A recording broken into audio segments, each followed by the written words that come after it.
നമോ ഭഗവതേ വാസുദേവായ. ശ്രീകൃഷ്ണ പരമാത്മനേ നമഃ. ഹരിശ്രീ ഗണപതയേ നമഃ. വിഘ്നമസ്തു. ശ്രീ ഗുരുഭ്യോ നമഃ. ശ്രീമന്നാരായണീയം ദശകം 46. ഉണ്ണികൃഷ്ണൻ്റെ വായിൽ യശോദാമ്മ പ്രപഞ്ചം മുഴുവനും കണ്ട കഥ.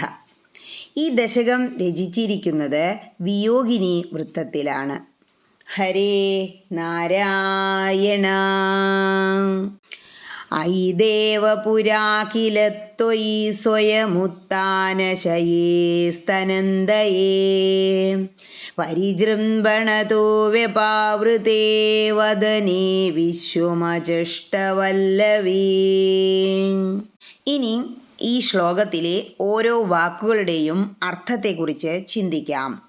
ഐ ദേവ, അല്ലയോ ഭഗവാനെ, പുരാ, പണ്ട്, ത്വയി, അങ്ങ്, ഉത്താനശയേ, മലർന്നു കിടന്നുകൊണ്ട്, സ്തനന്തയെ, മുല കുടിക്കുന്ന ആ പ്രായത്തിൽ, സ്വയം പരിജൃംഭണത, തന്നെത്താൻ കോട്ടുവായി വന്നപ്പോൾ, വ്യപാവൃതേ വദനേ, മുഴുവൻ തുറന്ന ആ വായയ്ക്കുള്ളിൽ, വിശ്വം അചഷ്ട കില വല്ലവി, ചരാചരാത്മകമായ ഈ ലോകം മുഴുവനും യശോദാമ്മ കണ്ടുവല്ലോ.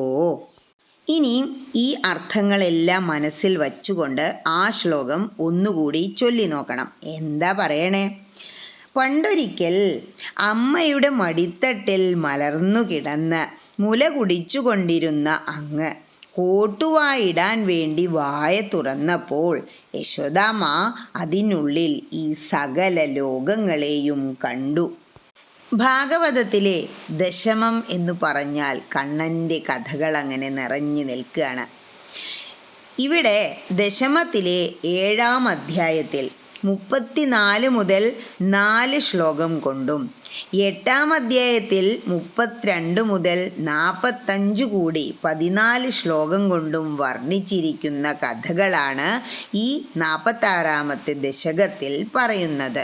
യശോദാമ്മയുടെ മടിത്തട്ടിലിരുന്ന് അമ്മിഞ്ഞ നുകരുമ്പോൾ കോട്ടുവായിടാൻ വേണ്ടി ഭഗവാൻ വാ തുറന്നതാണ്.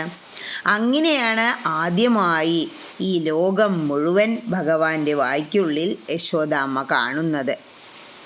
പക്ഷേ വീണ്ടും ഒരു തവണ കൂടി കണ്ട കഥയാണ് ചെറുപ്പം മുതൽ നമ്മൾ കേട്ടിട്ടുള്ളത്. അതാണ് 2-ാമത്തെ ശ്ലോകത്തിൽ പ്രതിപാദിക്കുന്നത്.